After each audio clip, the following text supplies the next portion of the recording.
Saudara, Lembaga Survei Indikator Politik Indonesia merilis survei elektabilitas calon wakil presiden jelang pemilu 2024. Dari 5 nama yang dimunculkan, muncul nama Menteri BUMN Erick Thohir unggul dengan perolehan elektabilitas sebesar 22,9%. Dalam survei yang dilakukan Lembaga Survei Indikator Politik Indonesia periode 20 hingga 24 Juni 2023 dengan 1.220 responden, dalam hasil survei pada minggu kemarin muncul 5 nama bacawa pres jelang Pilpres 2024. Posisi pertama ada nama Erick Thohir unggul 22,9%, posisi kedua Ridwan Kamil 20,1%, kemudian ada nama Sandiaga Uno 17,5%. Yang berikutnya menduduki posisi keempat adalah nama Agus Harimurti Yudhoyono AHY dengan 12,5% persentasenya, dan di urutan kelima ada nama Khofifah Indar Parawansa 9,8%, dan 1% responden tidak menjawab atau tidak tahu. Nah, ini 5 nama saja yang kita uji, jadi kita kerucutkan terus. Hasilnya konsisten, ya, konsisten seperti ini. Ini traynya sebelah kanan, jadi sekalian bisa cek di sini, ya, traynya. Nah, bagaimana dengan tadi? Ternyata setelah kita, kalau tadi kan di atas adalah berdasarkan generasi based on simulasi 23 nama ya. Nah, kalau ini khusus yang 5 nama, ternyata polanya tidak berubah.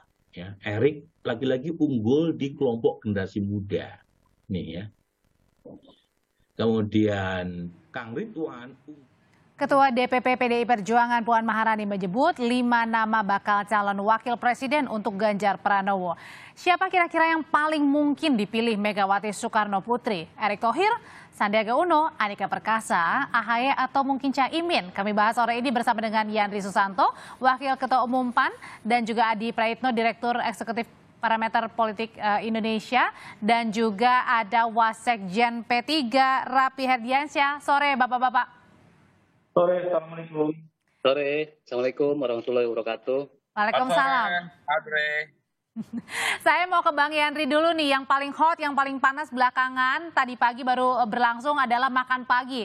Mas Erick, Pak Prabowo, Pak Ganjar, dan juga Mas Gibran. Ngomongin apa makan pagi tadi ini, Bang Yandri? Ya kalau makan biasanya ngobrolin makannya dulu kan, ini enak nggak makanannya? Sambil makan ngobrolnya apa aja, Bang Yandri? Tapi begini, karena situasi sekarang sudah mendekati kontestasi pemilu, apakah itu pemilu Pilpres maupun legislatif, tentulah segala gerak-gerik, tampakan layar, foto atau situasi kebersamaan itu menjadi perbincangan publik yang tidak jauh dari kira-kira apa nih koalisi di 2024. Nah, kalau dari PAN, saya sudah sampaikan beberapa kali di berbagai kesempatan, PAN sampai hari ini belum menentukan pilihan berkoalisi dengan siapa, tapi kami dalam Bang Yandri, mohon izin, ini suaranya agak terputus-putus. Mungkin saya ulangi pertanyaannya. Jadi ngobrolnya ini ada khususkah tentang topik di Pilpres mungkin? Ada kemudian juga obrolan yang kemudian menghangat. Karena kan ini tidak main-main loh. Ada Mas Gibran, baca pres Pak Ganjar, baca pres Pak Prabowo, termasuk Mas Erick yang menjadi unggul hari ini survei yang dibaca Wapres. Ya, saya pasti ada pembicaraan mengenai kontestasi Pilpres. Tapi apakah pembicaraan itu serius atau tidak, ya saya nggak tahu, karena itu kan ada Pak Prabowo sebagai capres dari Gerindra, ada Pak Ganjar capres dari PDIP, dan ada Pak Erick Thohir yang kami gadang-gadang selama ini di tahun terakhir yang kami tawarkan untuk posisi sebagai calon wakil presiden, apakah itu berkoalisi dengan PDIP yaitu dengan Ganjar Pranowo atau dengan Pak Prabowo. Jadi 2 kemungkinan ini kami tawarkan Pak Erick Thohir, yang sampai sekarang belum ada kata final, Mbak. Jadi saya kira dinamikasi komunikasi itu tetap akan terjadi. Nah, tapi pertemuan ada kita, ada Pak Ganjar, ada Pak Erick. Saya tentu saja sebuah demokrasi yang sangat besar di Indonesia. Bang Yandri, mohon izin, audionya masih kurang baik. Oke, sebelum saya ke Bang Yandri sambil diperbaiki koneksinya, jaringannya, saya mau ke P3 dulu ya dengan Mas Raffi. Mas Raffi, jadi kan kemarin ini Mbak Puan udah mengerucut nih, udah bilang ada 5 nama, salah satunya ada nama Mas Sandi. Kalau gitu menambah semakin angin bahwa salah satu kandidat terkuatnya yang dipilih adalah Mas Sandi untuk mendampingi Pak Ganjar. Iya, terima kasih Mbak. Tentunya kami sangat bergembira ya dalam proses penggodokan nama calon wakil presiden untuk Pak Ganjar ini oleh PDI Perjuangan itu menunjukkan progres yang signifikan. Dari yang semula 10 terbaru di spill 5 nama, salah satunya Pak Sandi yang merupakan Ketua Bapilu Partai Persatuan Pembangunan. Itu cukup membuat kami yakin, seyakin-yakinnya bahwa memang nama Pak Sandi terus masuk radar menjadi calon wakil presiden dari Pak Ganjar Pranowo. Nah, yang pasti memang PDIP menentukan calon wakil presiden ini penuh dengan kehati-hatian, kecermatan, dan bukan tanpa dasar tentunya memunculkan 5 nama, salah satunya Pak Sandi yang kita ketahui surveinya memang cukup tinggi untuk menjadi calon wakil presiden Pak Ganjar Pranowo. Oke, tapi Mas Raffi, kira-kira ada kekhawatiran nggak sih sebenarnya saat ini yang dihadapi baik Mas Sandi dan juga P3? Karena kan ada nama-nama yang dimunculkan, 5 ini ada nama Mas Erik, kemudian ada nama Pak Andika, ada nama Mas Ahy, terakhir Caimin. Tidak sama sekali ada kekhawatiran, bahkan kepercayaan diri kami sangat tinggi ya, karena dari sisi kualifikasi personal, figur Pak Sandi ini melengkapi figur Pak Ganjar. Dari dalam Pak Sandi, di figurnya Pak Sandi itu merepresentasikan karakteristik 60% pemilih mayoritas di Indonesia, yaitu yang kita ketahui generasi milenial dan generasi Z. Nah, Pak Sandi ini identik dengan figur-figur kreatif yang notabene wajah anak muda kita hari ini. Dan pemilih kita ketahui nanti 2024 adalah usia-usia muda yang tadi generasi milenial dan generasi Z. Artinya figur Pak Sandi ini akan menjadi pilihan yang tepat, akan menjadi pasangan yang tepat untuk Pak Ganjar Pranowo untuk menjangkau usia-usia muda, generasi milenial dan generasi Z tadi, gitu Mbak. Oke, kalau gitu sebenarnya Mas Adi, kalau nama Mas Sandi, Mas Erik kan memang juga sudah muncul ya, tapi ada nama Mas Ahy, kemudian ada nama Caimin terakhir juga pas di Harla PKB, ada juga nama mantan Panglima Pak Andika. Ini sebenarnya kenapa 3 nama ini kemudian muncul, terutama yang kedua deh, Mas Andika, Pak Andika dan juga Caimin? Ya, saya kira ini juga bagian dari strategi PDIP untuk mengakumulasi dan mengonsolidasi kekuatan politik di 2024 ya. Karena bagi PDIP kan bukan hanya soal bisa memajukan Ganjar Pranowo sendiri, tapi bagaimana partai-partai politik yang lain juga menjadi bagian di dalamnya. Kenapa muncul nama Caimin misalnya? Karena Caimin ini adalah representasi politik dari kalangan Nahdlin, Ketua Umum PKB yang diyakini mampu mengonsolidasi basis-basis politik Nahdlin. Jadi wajar kalau kemudian Caimin muncul dalam radar cawapres yang akan diusung oleh PDIP. Karena the one and only representasi politik dari NU ya. Tapi ini sebenarnya munculnya last minute nggak sih pada saat kemarin karena di Harla gitu? Ya betul, ini menunjukkan betapa dinamika politik kita kan berkembang cukup dinamis, Audrey. PDIP sepertinya juga berkepentingan, seperti halnya Prabowo Subianto juga berkepentingan dengan suara-suara Nahdlin yang memang mostly sampai saat ini itu terakumulasi di pemilih-pemilih PKB. Begitupun dengan AHY, saya kira memang pemilih-pemilih yang lain juga berharap supaya AHY saat ini misalnya dan Demokratnya mampu melakukan rekonsiliasi politik dengan PDIP, sesuatu hal yang sangat mungkin terjadi di 2024. Kalaupun toh the end of the day-nya misalnya bukan AHY ataupun bukan Caimin yang jadi pendamping Ganjar Pranowo, minimal ada konsesi politik yang setara dengan harga cawapres. Ini kan soal bagaimana deal politik saja di belakang panggung yang tentu saja tidak mungkin bisa disampaikan kepada publik. Tapi overall bagi saya, bagi PDIP perlu merangkul PDIP, perlu merangkul PKB, kira-kira begitu. Meskipun udah tahu masing-masing udah punya koalisi ya, termasuk Mas Ahy ya? Ya sebelum ada janur kuning yang resmi soal siapa yang mendaftarkan ke KPU ditetapkan sebagai kontestan pemilu 2024, maka sepanjang itu pula persoalan dinamika politik dan konfigurasi yang ada saat ini bisa meleleh cukup mencair, Audrey. Oke.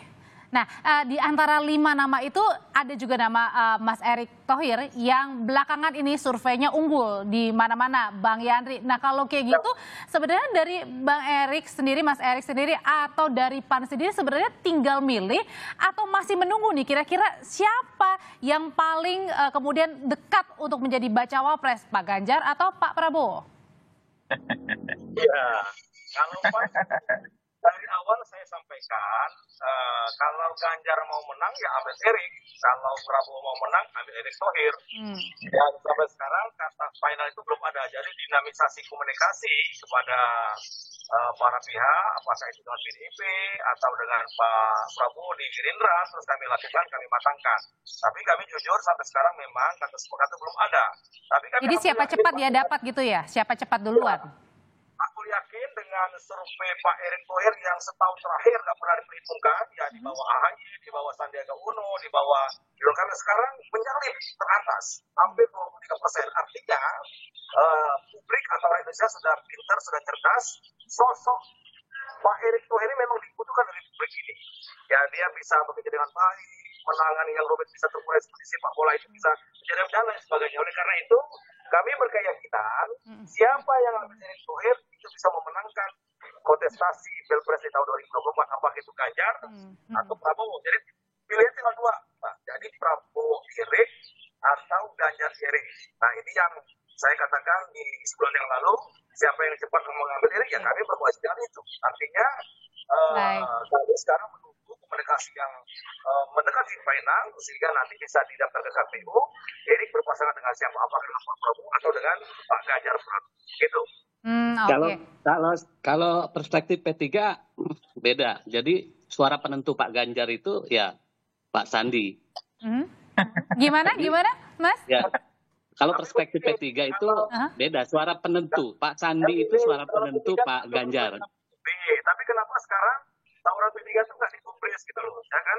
Jadi kesempatan yang lain masih ada. Nah, jadi saya punya ada.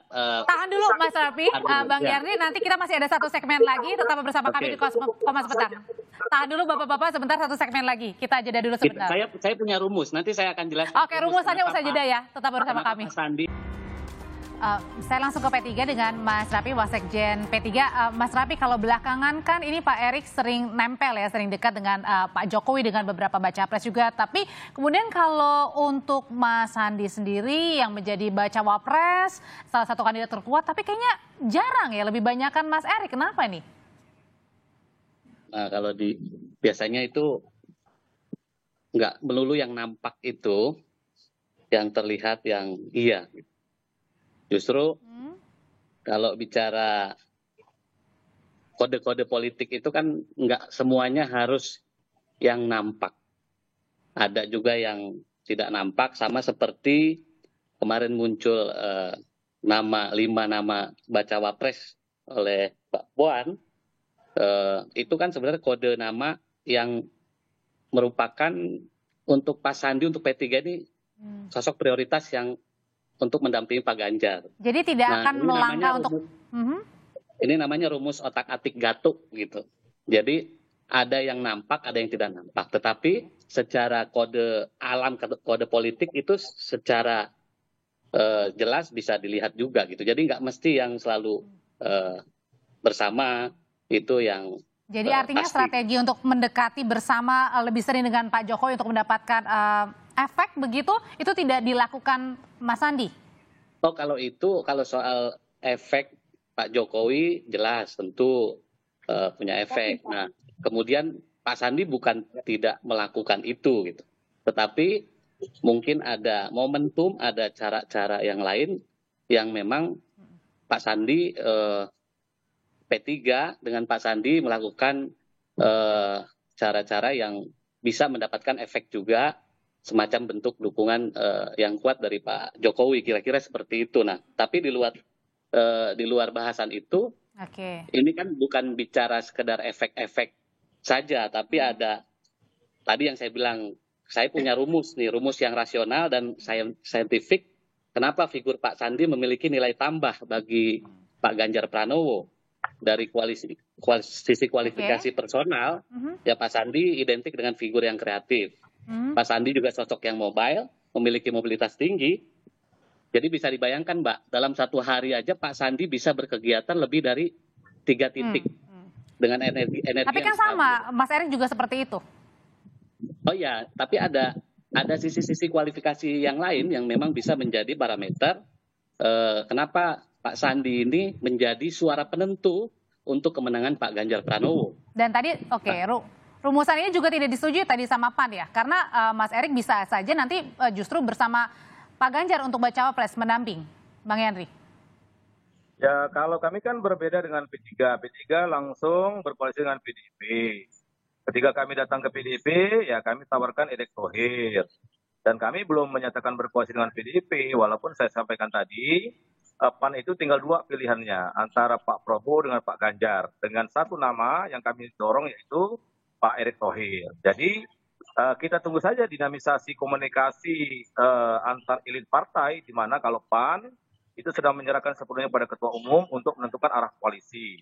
Termasuk nanti capres siapa, cawapres siapa. Nah, oleh karena itu dengan tren positif Pak Erick Thohir, yang saya katakan tadi setahun belakangan, tahun terakhir, itu nggak pernah dihitung. Tapi dengan kinerja yang baik, kemudian komunikasi publik yang baik, berbagai lembaga survei yang kredibel, ya alhamdulillah Pak Erick Thohir teratas sekarang. Nah, oleh karena itu saya kira kita tunggu saja Ganjar nanti ngambil siapa, Pak Prabowo ngambil siapa, tapi saya hakul yakin di antara 2 ini apakah Pak Prabowo atau Pak Ganjar, insya Allah mengambil Erick Thohir. Nah, oleh karena itu saya katakan tadi kalau mau menang ya ambil Erick Thohir, karena publik kan sekarang sudah pintar siapa yang layak dan tidak layak. Dan saya meyakini figur Pak Erick Thohir itu dibuktikan oleh publik hari ini. Bagaimana runyamnya sepak bola selama ini di tangan Pak Erick Thohir itu bisa selesai. BUMN selama ini tidak sehat, bisa sehat. Nah, oleh karena itu dibuktikan nilai di publik oleh masyarakat dengan survei paling tinggi hari ini, Pak Erick Thohir, yaitu hampir 23%. Gitu, Mbak. Oke, tapi kenapa sih, Mas? Saya boleh maksud. Silakan. Kalau Pak Sandi, kalau bicara survei, tidak insidental. Jadi lebih konsisten. Selalu berada di posisi teratas survei, setidaknya di 3 nama besar. Nah, artinya konsisten terus, tidak terpengaruh dengan ada isu sepak bola atau isu lain. Pak Sandi itu lebih konsisten. Tapi kan nggak pernah di atas. Kalau Pak Erick ini dari yang tidak dihitung menjadi sangat diperhitungkan. Sekarang kan yang penting kan tren positifnya, Adindaku. Jadi jangan sampai hanya masuk 3 besar. 3 besar mah nggak menang. Yang menang itu kan yang paling besar, yang paling atas yang menang itu. Oleh karena itu, saya Bang Yandri, Mas Rafi, kalau Erick Ganjar mau menang, ambil Erick. Kalau Prabowo mau menang, ambil Erick. Itu kuncinya. Tapi pertanyaannya, tahan dulu Bapak-Bapak. Saya kalau mau ke Mas Adi deh. Mas Adi, tapi pertanyaannya, tadi kan kalau mau menang, ajak dari PAN ini ajak Mas Erik. Tapi kenapa sih PAN ini harus bermain di 2 kaki, Pak Prabowo, Pak Ganjar? Ya, bagi saya yang melihat dari jauh, PAN ini kan macam tagline sebuah minuman. Siapapun capresnya, cawapresnya hanyalah Erick Thohir. Jadi datang ke PDIP ya mau berkoalisi kalau Erick Thohir yang kemudian bisa mendampingi Ganjar Pranowo. Begitupun ketika datang kepada Prabowo Subianto, kalau bisa menggaransi Erick sebagai wakil, maka disitulah kemudian pelabuhan politik yang akan dilakukan oleh Partai Amanat Nasional ini semacam ingin menaruh telur di 2 keranjang. Ini tinggal keranjang mana yang mau menaruh. Jadi siapa cepat ya yang deklarasi gitu ya mengambil. Kalau P3 opsinya terbatas, hanya 1 keranjang, the one and only ya, Ganjar Pranowo bukan yang lain. Karena P3 sudah memutuskan berkoalisi dengan PDIP. Nah, yang kedua, ini yang menarik sebenarnya, Audrey, bahwa Erick Thohir ataupun Sandi memiliki elektabilitas sampai Sidratul Muntaha menjulang ke sana secara ideal berpasangan dengan siapapun. Dan bisa mendongkrak suara. Tapi kan kita tahu gembok soal cawapres itu sampai saat ini di PDIP itu hanya ada di Megawati Soekarno Putri, bukan yang lain. Gembok cawapres di Gerindra itu ada di Prabowo Subianto dan Muhaimin Iskandar. Nah, bisa tidak Bang Yandri ini meyakinkan Prabowo dan Caimin untuk memberikan gembok itu kepada Erick untuk bisa mendampingi Prabowo? Bisa. Bentar. Hingga sore hari ini. Sebentar Bang Yandri. Erick Thohir itu akan menjadi cawapres. Apakah Prabowo atau Ganjar, pasti ada yang ngambil. Insya Allah. Oke, tapi pertanyaannya gini, Bapak-bapak, Mas Adi, ini tidak hanya Mas Erik, Mas Sandi, tapi juga ada dua calon yang berlatar belakang militer. Ada nama Pak Andika juga. Ini kenapa pemilihannya akhirnya mengerucutnya salah satunya Pak Andika, mantan Panglima, Mas Adi? Ya saya kira memang Pak Andika ini merupakan salah satu figur yang memiliki portofolio yang dinilai punya potensi mendongkrak dan bisa menggaransi kemenangan di Pilpres ya. Karena kalau kita melihat irisan pemilih di 2024, kita mengacu angka-angka statistik, pasangan capres terutama dari kalangan sipil, cawapresnya dari militer itu juga relatif masih digandrungi, Audrey.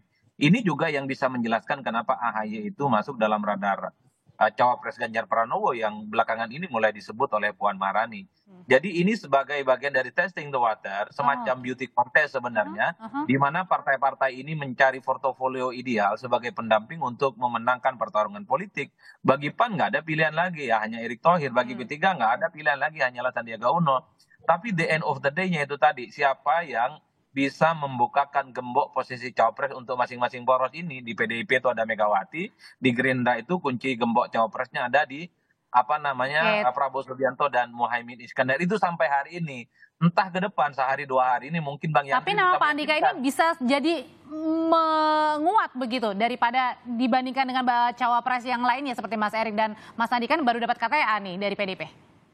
Ya kalau membaca angka-angka statistik tentu Pak Andika Perkasa ini kan relatif kurang muncul secara signifikan. Yang ada itu kan hanya sebatas popularitasnya di angka sekitar 60%. Elektabilitasnya juga tidak muncul secara signifikan. Cuman kan Pak Andika ini diuntungkan karena dekat dengan PDIP dan bahkan disinyalir sudah mendapatkan kartu anggota dari PDIP. Ini yang kemudian membuka peluang Andika Perkasa pun juga sangat mungkin akan dipilih oleh PDIP untuk mendampingi Ganjar Pranowo. Itu artinya PDIP akan memilih kader internal mereka untuk bisa maju di 2024. Tentu dengan tidak mengesampingkan partai-partai yang lain juga punya potensi untuk bisa dirangkul. Tapi overall bagi saya ini semacam cek ombak, cek pasar kira-kira dari sekian begitu nama yang dimunculkan, kira-kira siapa yang mendapatkan resultante, respon positif dan memungkinkan bisa mengunci kemenangan. Dan dari 5 itu sudah pasti ya? Atau mungkin justru jangan-jangan last minute muncul di luar 5 nama itu? Ya politik kan dinamis, Audrey. Siapa dulu yang bisa menyangka tiba-tiba ada nama AHY, tiba-tiba ada nama Caimin, dan tiba-tiba ada nama Andika. Ya last minute-nya mungkin juga akan muncul dari tokoh-tokoh NU, muncul juga dari tokoh-tokoh Muhammadiyah, yang seperti belakangan seliuran ya seringkali kita dengar. Bahkan kalau kita melihat Kiai Maruf Amin tiba-tiba jadi wakilnya Jokowi itu nggak ada dalam rumus itu. Ini soal bagaimana dinamika politik kita yang memang sering berganti musim dan cepat berubah di tikungan akhir. Jangan-jangan nanti belum tentu juga Mas Erik ini menjadi bacawa pres salah satunya, jangan-jangan Bang Yandri. Kita aku yakin optimis ya, karena Bang Erick Thohir ini dekat dengan semua kalangan, dengan Ibu dekat, dengan Muhammad dekat, dengan Pak Jokowi dekat, dengan Pak Ganjar dekat, dengan Prabowo dekat, artinya tidak punya handicap untuk berkomunikasi. Nah oleh karena itu komunikasi terus kami jalin, Pak, dan Ketua Umum terus mematangkan arah koalisi. Dan saya katakan tadi siapa yang duluan ngambil Erick Thohir ya kita akan deklarasikan. Dan yang dipastikan SK tentu yang akan dibawa ke KPU supaya tidak lagi seperti kejadian sebenarnya Pak Maruf Amin. Nah oleh karena itu kepastian Erick Thohir nanti berpasangan siapa mungkin tidak terlalu lama lagi karena kita juga butuh untuk melakukan konsolidasi di akar rumput. Maka komunikasi dengan partai politik Bang Jo selalu lakukan termasuk dengan Pak Jokowi.